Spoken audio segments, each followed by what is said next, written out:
BJP ஆட்சி என்பதை நினைத்து பார்க்க வேண்டும். அது மட்டுமல்ல, இன்றைக்கு ஆர்த்தி என்ற ஒரு பெண், சின்ன பெண், ஸ்கூலுக்கு போன பெண்ணை கற்பழித்து கொலை செய்தார்கள்.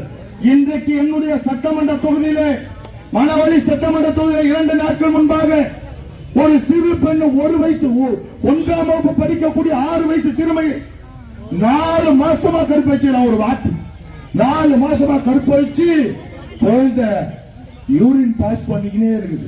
என்னன்னு போய் பார்த்தாங்க, இப்படி சொல்றான், பெத்த வயிறு எப்படி இருக்கும். இப்படிப்பட்ட பெண்களுக்கு பாதுகாப்பு கொடுக்காத கேவலமான ஆட்சிதான் நாட்டில் நடந்து கொண்டிருக்கு.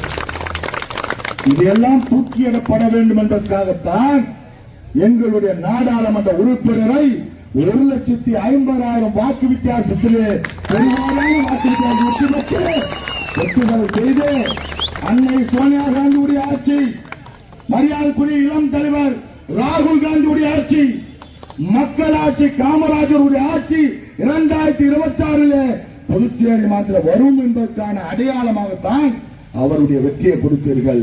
இந்த நேரத்தில் உங்களை கேட்டுக்கொள்வதெல்லாம் அதே போல வெற்றியை என்னுடைய அன்பை சகோதரன், மக்களுக்காக உழைத்துக் கொண்ட மாற்றத்தை தங்கள் மரியாதைக்குள்ள கார்த்திகன் அவர்களை